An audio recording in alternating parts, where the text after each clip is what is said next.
ನಮಸ್ಕಾರ. ಮುಖ್ಯಾಂಶಗಳು. March 4ರಂದು budget ಮಂಡಿಸಲಿರುವ ಮುಖ್ಯಮಂತ್ರಿ ಬಸವರಾಜ ಬೊಮ್ಮಾಯಿ, ಅಭಿವೃದ್ಧಿಗೆ ಪೂರಕವಾದ ಕಾರ್ಯಕ್ರಮಗಳ ಘೋಷಣೆ ಸಾಧ್ಯತೆ. ರಾಜ್ಯದಲ್ಲಿ 950 ಪೊಲೀಸ್ ಸಬ್ ಇನ್ಸ್ಪೆಕ್ಟರ್ ಹುದ್ದೆಗಳಿಗೆ ಶೀಘ್ರ ನೇಮಕ, ಶಾಂತಿ ಸುವ್ಯವಸ್ಥೆಗೆ ಅಗತ್ಯ ಕ್ರಮ, ಸಚಿವ ಆರಗ ಜ್ಞಾನೇಂದ್ರ. ಸ್ಮಾರ್ಟ್ ಅಗ್ರಿಕಲ್ಚರ್ ವೆಬಿನಾರ್ನಲ್ಲಿಂದು ಪ್ರಧಾನಿ ನರೇಂದ್ರ ಮೋದಿ ಭಾಗಿ, ಕೃಷಿ ಅಭಿವೃದ್ಧಿ, ರೈತರ ಕಲ್ಯಾಣ ಕುರಿತು ಭಾಷಣ. ಹಾಗೂ ಗಣಿಗಾರಿಕೆ ವೇಳೆ ಸುರಕ್ಷತೆ, ಪರಿಸರ ಸಂರಕ್ಷಣೆಗೆ ಆದ್ಯತೆ, ಅಧಿಕಾರಿಗಳಿಗೆ ಸಚಿವ ಪ್ರಹ್ಲಾದ್ ಜೋಶಿ ನಿರ್ದೇಶನ. ವಾರ್ತೆಗಳ ವಿವರ. ರಾಜ್ಯ ವಿಧಾನಮಂಡಲ ಬಜೆಟ್ ಅಧಿವೇಶನ ಮಾರ್ಚ್ 4ರಿಂದ ಆರಂಭವಾಗಲಿದ್ದು, ಮಧ್ಯಾಹ್ನ 12:30ಕ್ಕೆ ಹಣಕಾಸು ಖಾತೆಯ ಜವಾಬ್ದಾರಿ ಹೊಂದಿರುವ ಮುಖ್ಯಮಂತ್ರಿ ಬಸವರಾಜ ಬೊಮ್ಮಾಯಿ 2022-23ನೇ ಸಾಲಿನ ಬಜೆಟ್ ಮಂಡನೆ ಮಾಡಲಿದ್ದಾರೆ. ಬಸವರಾಜ ಬೊಮ್ಮಾಯಿ ಅವರು ಮುಖ್ಯಮಂತ್ರಿಯಾದ ನಂತರ ಚೊಚ್ಚಲ ಬಜೆಟ್ ಮಂಡಿಸುತ್ತಿದ್ದು, ರಾಜ್ಯದ ಎಲ್ಲ ವರ್ಗಗಳ ಜನರಿಗೆ ಆರ್ಥಿಕ ಶಕ್ತಿ ತುಂಬುವುದರ ಜೊತೆಗೆ ಸರ್ವಾಂಗೀಣ ಅಭಿವೃದ್ಧಿಗೆ ಪೂರಕವಾದ ಕಾರ್ಯಕ್ರಮಗಳನ್ನು ಘೋಷಣೆ ಮಾಡುವ ಸಾಧ್ಯತೆ ಇದೆ. ವಿಧಾನಸಭೆ ಅಧಿವೇಶನ ಮಾರ್ಚ್ 4ರಿಂದ ತಿಂಗಳ ಅಂತ್ಯದವರೆಗೆ ನಡೆಯಲಿದ್ದು, ಒಟ್ಟು 19 ದಿನಗಳ ಕಾಲ ಕಾರ್ಯಕಲಾಪಗಳು ನಡೆಯಲಿವೆ ಎಂದು ವಿಧಾನಸಭೆ ಸಚಿವಾಲಯದ ಪ್ರಕಟಣೆ ತಿಳಿಸಿದೆ. ಈ ಮಧ್ಯೆ ಬಜೆಟ್ ಸಿದ್ಧತಾ ಸಭೆಯನ್ನು ಮುಂದುವರೆಸಿರುವ ಮುಖ್ಯಮಂತ್ರಿ ಬಸವರಾಜ ಬೊಮ್ಮಾಯಿ ಇಂದು ವಿವಿಧ ಸಂಘ ಸಂಸ್ಥೆಗಳ ಪ್ರಮುಖರೊಂದಿಗೆ ಬಜೆಟ್ ಬೇಡಿಕೆಗಳ ಕುರಿತು ಸಮಾಲೋಚನೆ ನಡೆಸಲಿದ್ದಾರೆ.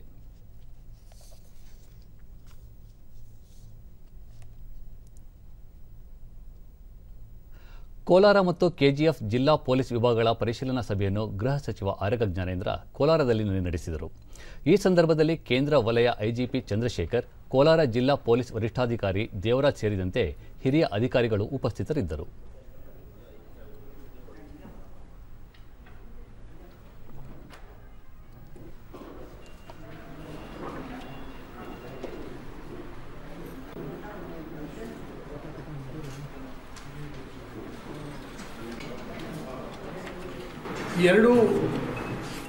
ನಂತರ ಆರಗ ಜ್ಞಾನೇಂದ್ರ ತಮಿಳುನಾಡು ಹಾಗೂ ಆಂಧ್ರಪ್ರದೇಶ ಗಡಿಗಳಲ್ಲಿ ಶಾಂತಿ ಕದಡುವ ಕೃತ್ಯಗಳನ್ನು ಪರಿಣಾಮಕಾರಿಯಾಗಿ ತಡೆಯಲಾಗಿದೆ. ರಾಜ್ಯಾದ್ಯಂತ ಶಾಂತಿ ಸುವ್ಯವಸ್ಥೆಗೆ ಅಗತ್ಯ ಕ್ರಮ ಕೈಗೊಳ್ಳಲಾಗಿದೆ. ಜಿಲ್ಲೆಯ ಪೊಲೀಸ್ ಠಾಣೆಗಳಲ್ಲಿ ಸಬ್ ಇನ್ಸ್ಪೆಕ್ಟರ್ಗಳ ಕೊರತೆ ಕಂಡುಬಂದಿದ್ದು, ಇದನ್ನು ಬಗೆಹರಿಸಲು ಕ್ರಮ ಕೈಗೊಳ್ಳಲಾಗಿದೆ. ಈಗಾಗಲೇ 950 ಪೊಲೀಸ್ ಸಬ್ ಇನ್ಸ್ಪೆಕ್ಟರ್ಗಳ ನೇಮಕಾತಿ ನಡೆದಿದ್ದು, 2000ರಿಂದ 8000 ಪೊಲೀಸ್ ಕಾನ್ಸ್ಟೇಬಲ್ಗಳ ನೇಮಕಾತಿಯನ್ನು ಶೀಘ್ರವೇ ಕೈಗೊಳ್ಳಲಾಗುವುದು ಎಂದರು. ವಿಶೇಷವಾಗಿ ಸಬ್ ಇನ್ಸ್ಪೆಕ್ಟರ್ ಕೊರತೆ ಇದೆ. ಸದ್ಯದಲ್ಲೇ ಅದನ್ನ ಫಿಲಪ್ ಮಾಡುವಂಥ ಕೆಲಸಗಳನ್ನು ಮಾಡ್ತೀವಿ. 950 ಜನ ಸಬ್ ಇನ್ಸ್ಪೆಕ್ಟರ್ಸ್ ಮಾಡಿದ್ದೀವಿ. ಸೋಪೋ ಮತ್ತು ಬೇರೆ ಬೇರೆ ಅಧಿಕಾರಿಗಳನ್ನ ಈಗಾಗಲೇ ಅಪಾಯಿಂಟ್ ಮಾಡಿದ್ದೇವೆ. ಇನ್ನು ಕೇವಲ 7ರಿಂದ 8,000 ಕಾನ್ಸ್ಟೇಬಲ್ ಲೆವೆಲಲ್ಲಿ ಉಳ್ಕೊಳ್ಳುತ್ತೆ. ಇನ್ನು ಒಂದೇ ಒಂದು PSI ಖಾಲಿ ಇರಲ್ಲ.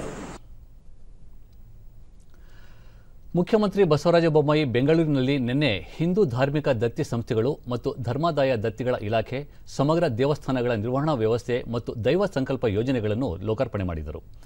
ಮುಜರಾಯಿ ಸಚಿವೆ ಶಶಿಕಲಾ ಜೊಲ್ಲೆ, ಶಾಸಕ SA ರಾಮದಾಸ್, ಮುಖ್ಯಮಂತ್ರಿಗಳ ಪ್ರಧಾನ ಕಾರ್ಯದರ್ಶಿ ಮಂಜುನಾಥ್ ಪ್ರಸಾದ್ ಸೇರಿದಂತೆ ವಿವಿಧ ಇಲಾಖೆಗಳ ಹಿರಿಯ ಅಧಿಕಾರಿಗಳು ಉಪಸ್ಥಿತರಿದ್ದರು.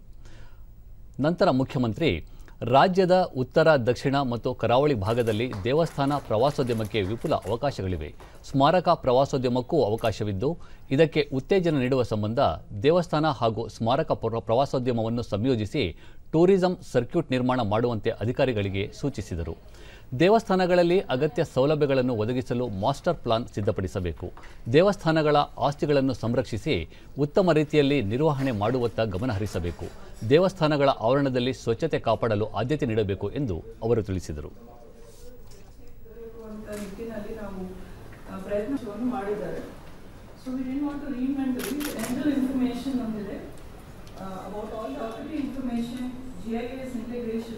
Mobile integration to where we are trying to get it. So that's why we are calling it the integrated temple management system. You will get GIS.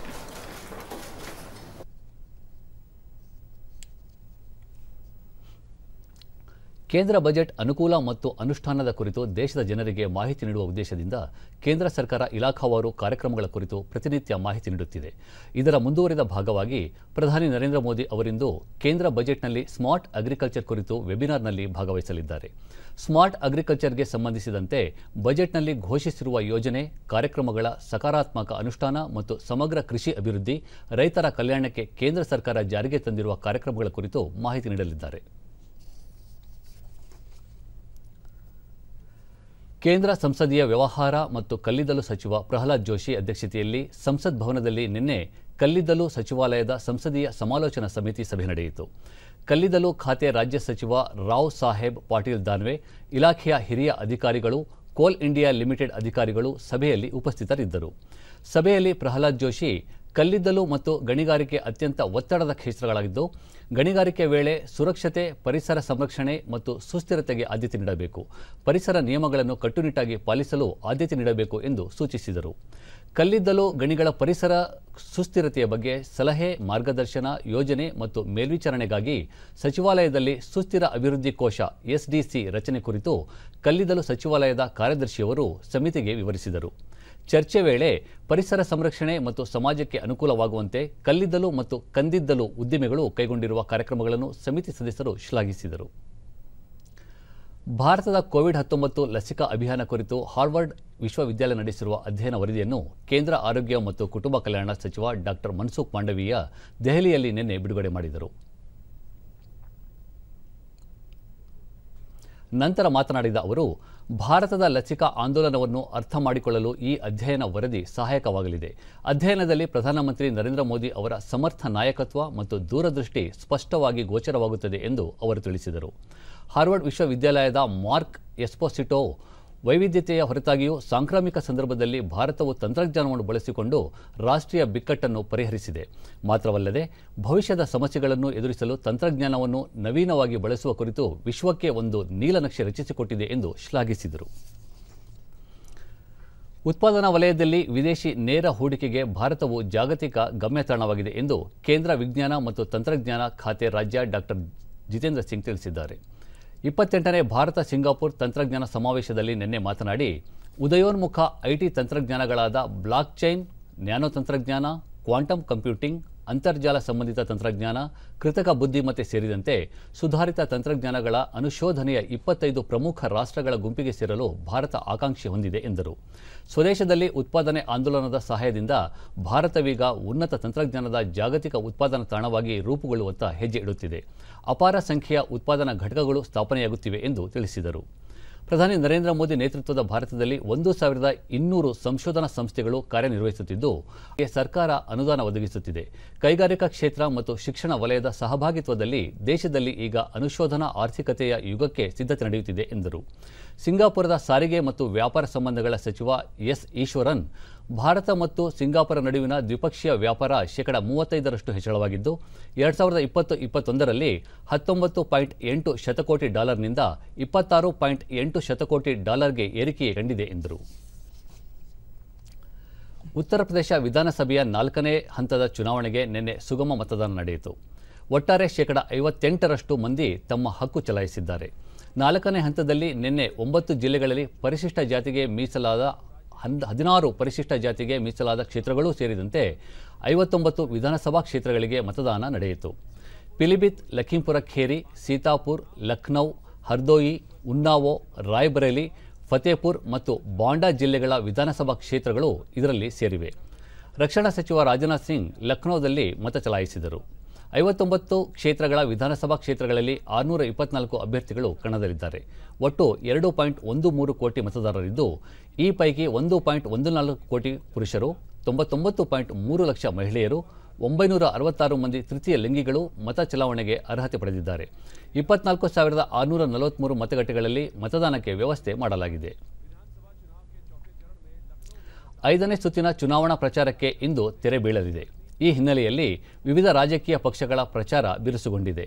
5ನೇ ಹಂತದ ಚುನಾವಣೆ ಇದೇ 27ರಂದು ನಡೆಯಲಿದ್ದು, 12 ಜಿಲ್ಲೆಗಳ 61 ವಿಧಾನಸಭಾ ಕ್ಷೇತ್ರಗಳಿಗೆ ಒಟ್ಟು 692 ಅಭ್ಯರ್ಥಿಗಳು ಕಣದಲ್ಲಿದ್ದಾರೆ.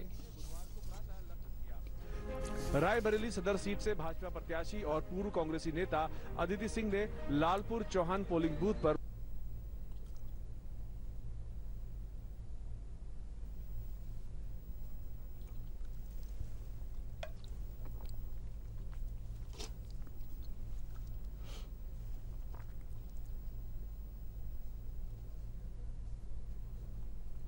ರಷ್ಯಾ ಹಾಗೂ ಯುಕ್ರೇನ್ ನಡುವೆ ಯುದ್ಧ ಭೀತಿ ಉದ್ಭವವಾಗಿರುವ ಹಿನ್ನೆಲೆಯಲ್ಲಿ ಉಕ್ರೇನ್ನಲ್ಲಿರುವ ಭಾರತೀಯರನ್ನು ಸುರಕ್ಷಿತವಾಗಿ ಭಾರತಕ್ಕೆ ಕರೆತರುವ ಕೆಲಸ ಮುಂದುವರೆದಿದೆ.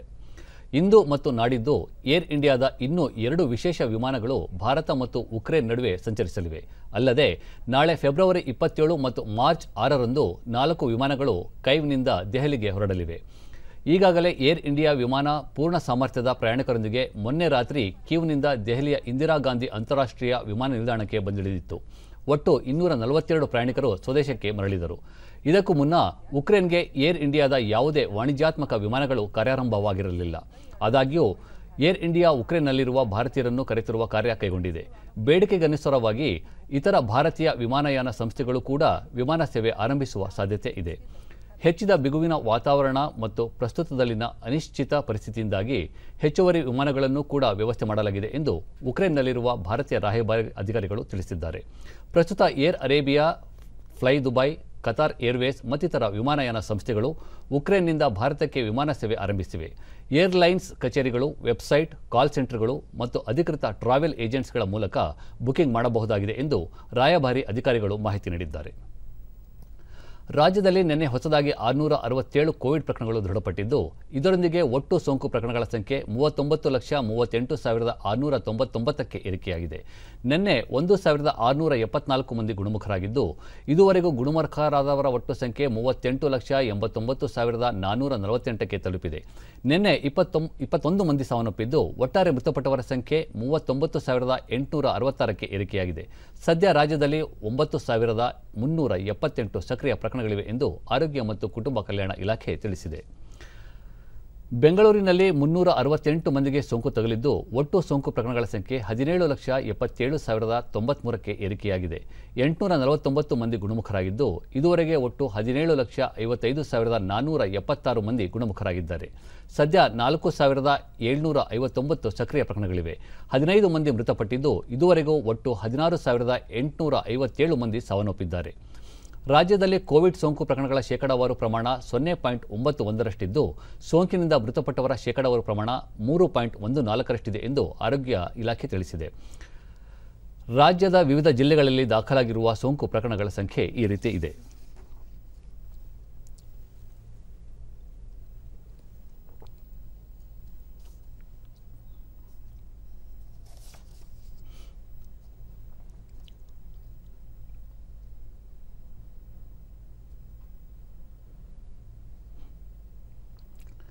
ಮೈಸೂರು ಸಕ್ಕರೆ ಕಾರ್ಖಾನೆ ಪುನರಾರಂಭಿಸುವ ಕುರಿತು ಮಂಡ್ಯದಲ್ಲಿ ನಿನ್ನೆ ಜವಳಿ ಮತ್ತು ಸಕ್ಕರೆ ಸಚಿವ ಶಂಕರ ಪಾಟೀಲ್ ಮುನೇನಕೊಪ್ಪ ಸಂಸದರು ಹಾಗೂ ಅಧಿಕಾರಿಗಳೊಂದಿಗೆ ಮಹತ್ವದ ಸಮಾಲೋಚನಾ ಸಭೆ ನಡೆಯಿತು.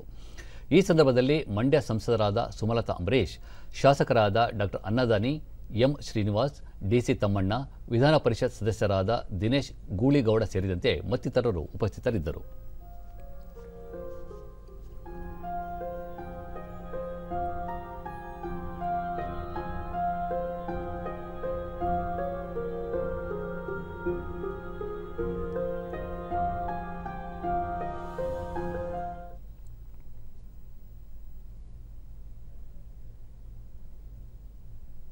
BCG ಇಂಜೆಕ್ಷನ್ ಹಾಕಿಸ್ಬೇಕ್ರಿ.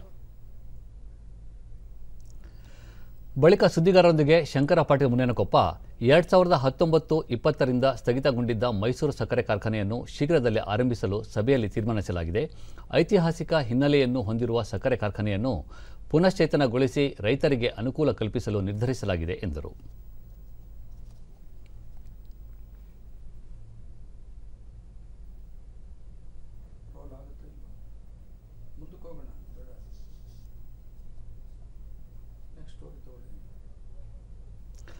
ಸಂಸದರಾದ ಸುಮಲತಾ ಅಂಬರೀಶ್, 3 ವರ್ಷಗಳಿಂದ ಮೈಸೂರು ಸಕ್ಕರೆ ಕಾರ್ಖಾನೆ ಮರುಸ್ಥಾಪನೆಗೆ ಹಲವು ಕ್ರಮ ಕೈಗೊಳ್ಳಲಾಗಿದೆ. ರೈತರಿಗೆ ಅನುಕೂಲ ಕಲ್ಪಿಸುವ ನಿಟ್ಟಿನಲ್ಲಿ ಮಹತ್ವದ ನಿರ್ಧಾರ ಕೈಗೊಳ್ಳಲಾಗಿದೆ ಎಂದರು.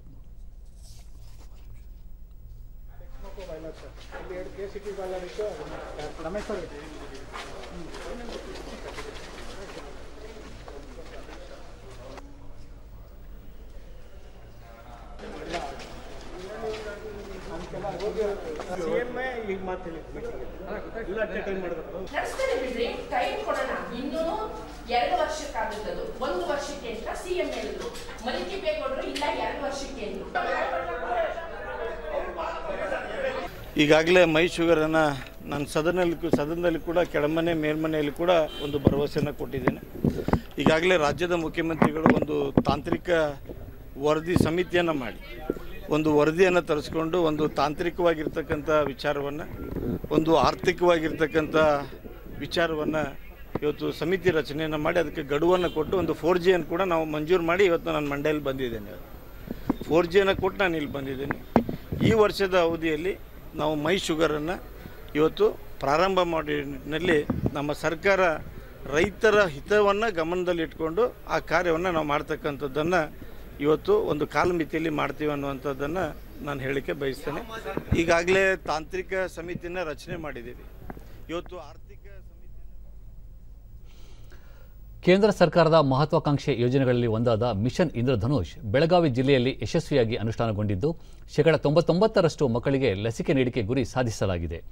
5 ವರ್ಷದೊಳಗಿನ ಮಕ್ಕಳಲ್ಲಿ ರೋಗ ನಿರೋಧಕ ಶಕ್ತಿ ಹೆಚ್ಚಿಸುವ ನಿಟ್ಟಿನಲ್ಲಿ 2016-17ನೇ ಸಾಲಿನಿಂದ ಜಿಲ್ಲಾ ಆಸ್ಪತ್ರೆ ಸೇರಿದಂತೆ ಎಲ್ಲ ಸರ್ಕಾರಿ ಆಸ್ಪತ್ರೆಗಳಲ್ಲಿ ಮಕ್ಕಳಿಗೆ ವಿವಿಧ ಸಾಂಕ್ರಾಮಿಕ ರೋಗಗಳಿಂದ ರಕ್ಷಿಸಲು ಲಸಿಕೆ ನೀಡಲಾಗುತ್ತಿದೆ.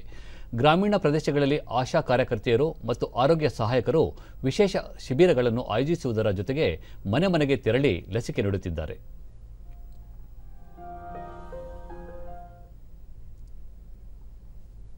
ಡಿಡಿ ನ್ಯೂಸ್ನೊಂದಿಗೆ ಫಲಾನುಭವಿ ಆಶಾ, ಆರೋಗ್ಯ ಕಾರ್ಯಕರ್ತರು ಮನೆ ಬಾಗಿಲಿಗೆ ಬಂದು ಮಕ್ಕಳಿಗೆ ಲಸಿಕೆ ನೀಡುತ್ತಿರುವುದು ಸಂತಸದ ವಿಚಾರವಾಗಿದೆ.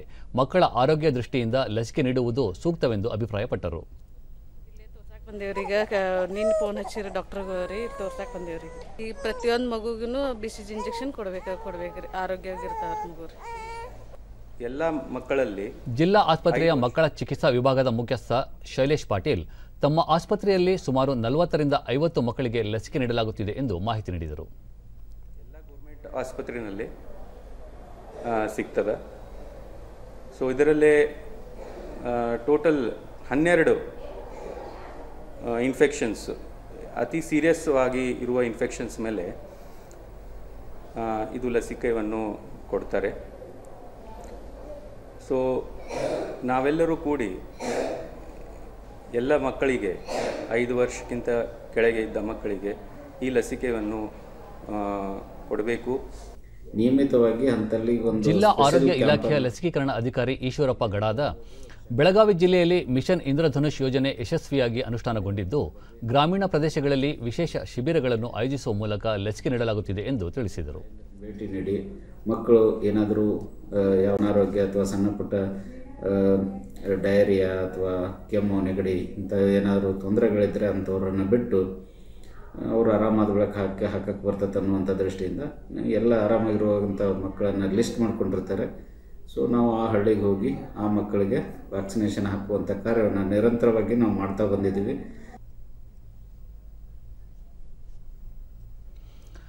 ಆಧುನಿಕ ಜಗತ್ತು ಕಂಡಿರುವ ಬಹುದೊಡ್ಡ ಸಂಗ್ರಾಮಗಳಲ್ಲಿ ಭಾರತದ ಸ್ವಾತಂತ್ರ್ಯ ಸಂಗ್ರಾಮವೂ ಒಂದು. ತಾಯ್ನೆಲವನ್ನು ವಿದೇಶಿಗರ ಕಪಿಮುಷ್ಟಿಯಿಂದ ಬಿಡುಗಡೆಗೊಳಿಸುವಲ್ಲಿ ತಮ್ಮ ಸರ್ವಸ್ವವನ್ನು ತ್ಯಾಗ ಮಾಡಿದ ಹಲವು ಮಹನೀಯರು ಹಾಗೂ ಸ್ವಾತಂತ್ರ್ಯ ಸಂಗ್ರಾಮದ ಹಲವು ವಿಷಯಗಳ ಕುರಿತ ವಿಶೇಷ ಸರಣಿಯ ವರದಿ ಇಲ್ಲಿದೆ.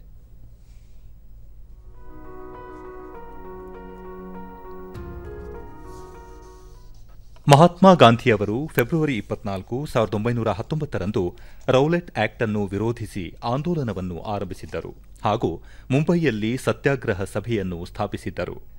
ಪತ್ರಿಕಾ ಸ್ವಾತಂತ್ರ್ಯದ ದಮನ ಮತ್ತು ವಿಚಾರಣೆಯಿಲ್ಲದೆ ಬಂಧನದಲ್ಲಿಡುವುದನ್ನು ವಿರೋಧಿಸಿ ಈ ಚಳವಳಿಯನ್ನು ಪ್ರಾರಂಭಿಸಲಾಯಿತು. ಚಳವಳಿಯ ಸಂದರ್ಭದಲ್ಲಿ ಗಾಂಧೀಜಿ ಹೇಳಿದ್ದರು,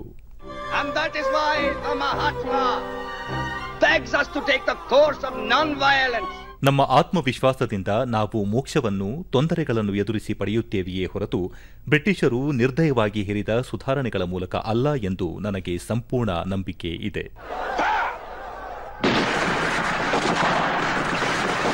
ರೌಲಟ್ ಆಕ್ಟ್ ಅಡಿಯಲ್ಲಿ ತೀರ್ಪುಗಾರರ ವಿಚಾರಣೆ ಇಲ್ಲದೆ ರಾಜಕೀಯ ಪ್ರಕರಣಗಳನ್ನು ನಡೆಸಲು ಅನುಮತಿ ನೀಡಲಾಯಿತು ಮತ್ತು ಪ್ರಕರಣದ ಖುದ್ದು ನಿರೀಕ್ಷಣೆ ಹಕ್ಕನ್ನು ಮೊಟಕುಗೊಳಿಸಿ ಶಂಕಿತರನ್ನು ವಿಚಾರಣೆ ಇಲ್ಲದೆ ಗೃಹ ಬಂಧನದಲ್ಲಿ ಇಡುವ ಸ್ವೀಕೃತಿಯೂ ದೊರೆಯಿತು.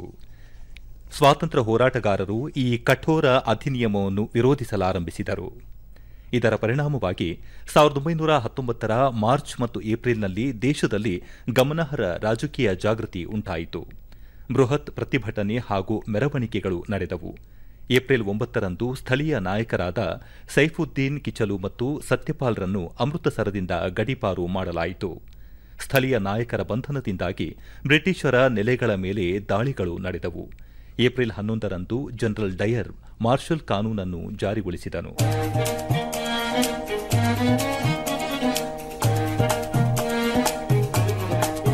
ಏಪ್ರಿಲ್ 13, 1919ರಂದು ಜಲಿಯನ್ ವಾಲಾಬಾಗ್ ಹತ್ಯಾಕಾಂಡದ ನಂತರ ಇಡೀ ದೇಶವು ಅಸಹಕಾರ ಚಳವಳಿಯಲ್ಲಿ ಭಾಗವಹಿಸಿತು. ಮಾರ್ಚ್ 1922ರಲ್ಲಿ ದಮನಕಾರಿ ಕಾನೂನು ಸಮಿತಿಯ ವರದಿಯನ್ನು ಒಪ್ಪಿಕೊಂಡು ಬ್ರಿಟಿಷ್ ವಸಾಹತುಶಾಹಿ ಸರ್ಕಾರವು Rowlatt act, the press act ಮತ್ತು ಇತರ 22 ಕಾನೂನುಗಳನ್ನು ಹಿಂತೆಗೆದುಕೊಂಡಿತು.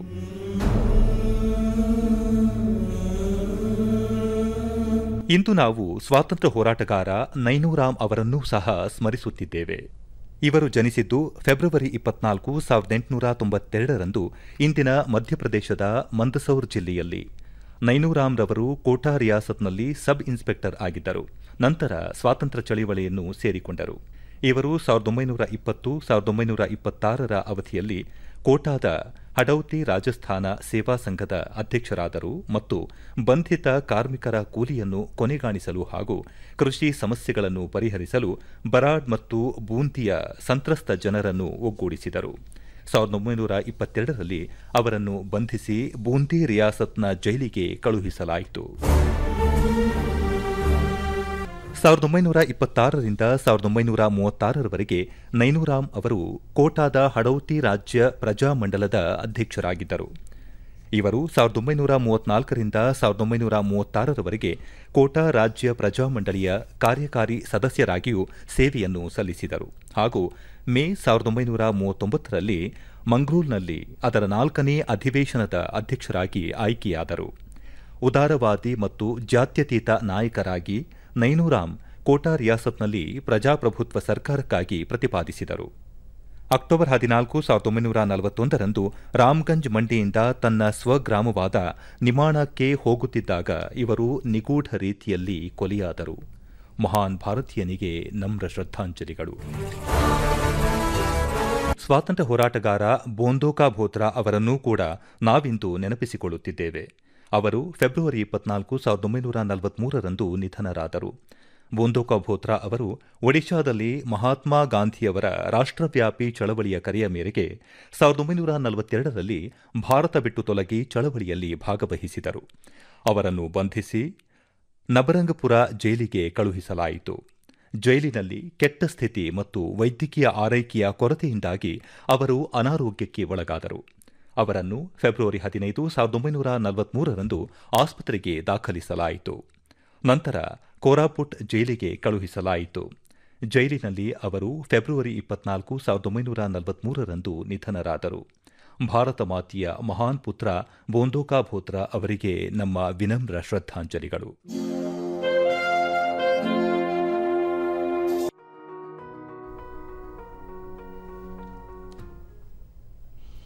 ಈಗ ಇಂದಿನ ಪತ್ರಿಕೆಗಳ ಇಣುಕುನೋಟ. ದೇಗುಲ ಪ್ರವಾಸ ಅಭಿವೃದ್ಧಿಗೆ ಅವಕಾಶ, ದೇವಸ್ಥಾನಗಳ ಸಮಗ್ರ ನಿರ್ವಹಣಾ ವ್ಯವಸ್ಥೆಗೆ ಸಿಎಂ ಬಸವರಾಜ ಬೊಮ್ಮಾಯಿ ಚಾಲನೆ. ರಾಜ್ಯದಲ್ಲಿ 10 ಕೋಟಿ ಲಸಿಕೆ ಮೈಲಿಗಲ್ಲು, ಈ ಸಾಧನೆ ಮಾಡಿದ ದೇಶದ 6ನೇ, ದಕ್ಷಿಣದ ಮೊದಲ ರಾಜ್ಯ. ಲಸಿಕಾ ಅಭಿಯಾನ ಆರಂಭವಾಗಿ 404 ದಿನಕ್ಕೆ ಈ ಸಾಧನೆ. ಹೊಸ ಹೆದ್ದಾರಿಗಿಲ್ಲ ಟೋಲ್, 4ನೇ ಹಂತದ ಯೋಜನೆಯಲ್ಲಿ 2943 ಕಿಲೋಮೀಟರ್ ರಸ್ತೆ ಅಭಿವೃದ್ಧಿ ಗುರಿ. ಗಡಿಯಲ್ಲಿ ಪರಿಸ್ಥಿತಿ ಎದುರಿಸಲು ಸೇನೆ ಸನ್ನದ್ಧ, ಸೇನೆಯಲ್ಲಿ ಆಧುನಿಕತೆಗೆ ತಕ್ಕೆ ಬದಲಾವಣೆಗಳು ವೇಗದಲ್ಲಿ ನಡೆದಿವೆ ಎಂದ ನರವಣೆ. ಇಂದಿನಿಂದ ಭಾರತ ಶ್ರೀಲಂಕಾ ಟಿ20, ಲಕ್ನೋದಲ್ಲಿ ಮೊದಲ ಟಿ20. ಕೊಹ್ಲಿ, ರಾಹುಲ್, ಪಂತ್ ಅನುಪಸ್ಥಿತಿ, ತವರಿನಲ್ಲಿ ಸತತ 7ನೇ ಟಿ20 ಸರಣಿ ಗೆಲುವಿನ ಮೇಲೆ ಕಣ್ಣಿಟ್ಟ Bharat.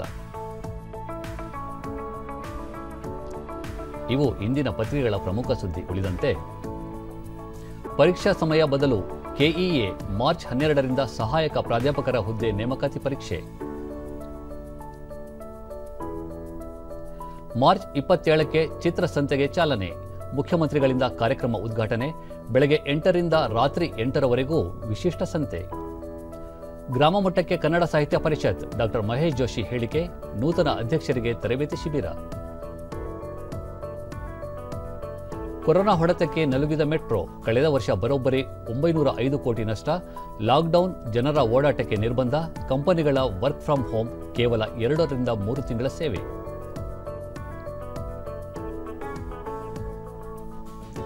ಸ್ಟ್ರಾಂಜಾ memorial boxing tourney 4ರ ಘಟ್ಟಕ್ಕೆ Nandini ಲಗ್ಗೆ.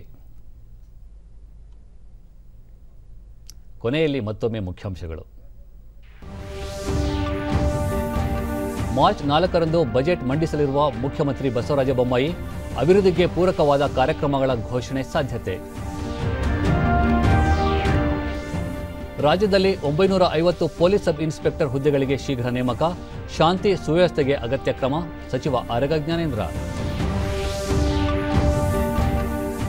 ಸ್ಮಾರ್ಟ್ ಅಗ್ರಿಕಲ್ಚರ್ ವೆಬಿನಾರ್ನಲ್ಲಿಂದು ಪ್ರಧಾನಿ ನರೇಂದ್ರ ಮೋದಿ ಭಾಗಿ, ಕೃಷಿ ಅಭಿವೃದ್ಧಿ, ರೈತರ ಕಲ್ಯಾಣ ಕುರಿತು ಭಾಷಣ. ಹಾಗೂ ಗಣಿಗಾರಿಕೆ ವೇಳೆ ಸುರಕ್ಷತೆ, ಪರಿಸರ ಸಂರಕ್ಷಣೆಗೆ ಆದ್ಯತೆ, ಅಧಿಕಾರಿಗಳಿಗೆ ಸಚಿವ ಪ್ರಹ್ಲಾದ್ ಜೋಶಿ ನಿರ್ದೇಶನ. ನಮ್ಮ ವಾರ್ತಾ ಪ್ರಸಾರವನ್ನು ನೀವು ಡಿಡಿ ಚಂದನ ನ್ಯೂಸ್ ಯೂಟ್ಯೂಬ್ ಚಾನೆಲ್ನಲ್ಲೂ ವೀಕ್ಷಿಸಬಹುದು. ಪ್ರಿಯ ವೀಕ್ಷಕರೇ, ವ್ಯಕ್ತಿಗತ ಅಂತರ ಕಾಪಾಡಿಕೊಳ್ಳುವುದರೊಂದಿಗೆ ನೀವು ಸುರಕ್ಷಿತವಾಗಿರಿ, ನಿಮ್ಮವರನ್ನು ಸುರಕ್ಷಿತವಾಗಿರಿಸಿ. ನೈರ್ಮಲ್ಯಕ್ಕೆ ಆದ್ಯತೆ ನೀಡುವುದರ ಜೊತೆಗೆ ಕೋವಿಡ್-19 ಮಾರ್ಗಸೂಚಿಗಳನ್ನು ತಪ್ಪದೇ ಪಾಲಿಸಿ. ನಮ್ಮ ಮುಂದಿನ ವಾರ್ತಾ ಪ್ರಸಾರ ಬೆಳಗ್ಗೆ 11 ಗಂಟೆಗೆ. ನಮಸ್ಕಾರ. ಬೆಂಗಳೂರು ದೂರದರ್ಶನ ಕೇಂದ್ರದ ಪ್ರಾದೇಶಿಕ ಸುದ್ದಿ ವಿಭಾಗ ಪ್ರಸ್ತುತಪಡಿಸುವ ತಿಂಗಳ ವಾರ್ತಾ ಸಂಜೆಯ ಸುದ್ದಿ ಸೌರಭ ಇದೇ ಭಾನುವಾರ ಫೆಬ್ರವರಿ 27ರಂದು ಸಂಜೆ 6 ಗಂಟೆಗೆ. ಸುದ್ದಿ ಸೌರಭದ 75ರ ಸಂಚಿಕೆಯ ಹೊಸ್ತಿಲಲ್ಲಿರುವ ಈ ಶುಭ ಸಂದರ್ಭದಲ್ಲಿ ನಮ್ಮ ಕಳೆದ ಸಂಚಿಕೆಗಳ ಒಂದು ಹಿನ್ನೋಟ. ಇದು 5ನೇ ನೀರು ಸಿಕ್ಕಿದ್ದು ಕಾಡು ಮತ್ತು ಬೆಳೆಸಿ ಅಂತ ಹೇಳ್ತೀನಿ ನಾನು. ಸಾಲಿ ಬೇಕು ಅಂತ ಕನಸು ಕಂಡೆ, ಆ ಕನಸು ನನಸ ಬಂತು. ವುಮೆನ್ ಎಂಟರ್ಪ್ರಿನರ್ ಆಗಿ ಕೃಷಿಯನ್ನು ಪ್ರತಿನಿಧಿಸುತ್ತಿದ್ದೇನೆ. ಜನರಿಗೆ ಒಳ್ಳೆಯ ಕೆಲಸ ಮುಟ್ಟುವಲ್ಲಿ ನಾವು ಯಶಸ್ವಿಯಾಗಿದೆ ಅಂತ ಸಂತೋಷ ಆಗ್ತದೆ. ಕರ್ನಾಟಕವನ್ನು ಆಳಿದ ಮೊತ್ತ ಮೊದಲ ಕನ್ನಡ ಮನೆ ಮಾತಿನ ರಾಜವಂಶ. ದಿವಸ ದೇವರಿಗೆ ಥ್ಯಾಂಕ್ಸ್ ಹೇಳ್ತೀನಿ, ಇಂಥ ಪೇರೆಂಟ್ಸ್ ನನಗೆ ಸಿಕ್ಕಾರ. ಸುದ್ದಿ ಸೌರಭ ಅಂತ ಒಂದು ಸಂಚಿಕೆಯಲ್ಲಿ ನಮ್ಮ ಪರಿಚಯವನ್ನು ಮಾಡಿದ್ರು. ಇದರಿಂದಾಗಿ ಒಂದು ಗ್ರಾಮೀಣ ಮಟ್ಟದ ಕಲಾವಿದರನ್ನ ಒಂದು ರಾಷ್ಟ್ರ ಮಟ್ಟಕ್ಕೆ ಪರಿಚಯಿಸುವಂತ ಒಂದು ಕೆಲಸವನ್ನು ಮಾಡಿದಂತಾಗಿದೆ. ಸುದ್ದಿ ಸೌರಭ ಫೆಬ್ರವರಿ 27 ಭಾನುವಾರ ಸಂಜೆ 6 ಗಂಟೆಗೆ, ಮರುಪ್ರಸಾರ ಮಾರ್ಚ್ 6ನೇ ತಾರೀಕು ಭಾನುವಾರ ಮಧ್ಯಾಹ್ನ 2 ಗಂಟೆಗೆ. ತಪ್ಪದೇ ವೀಕ್ಷಿಸಿ.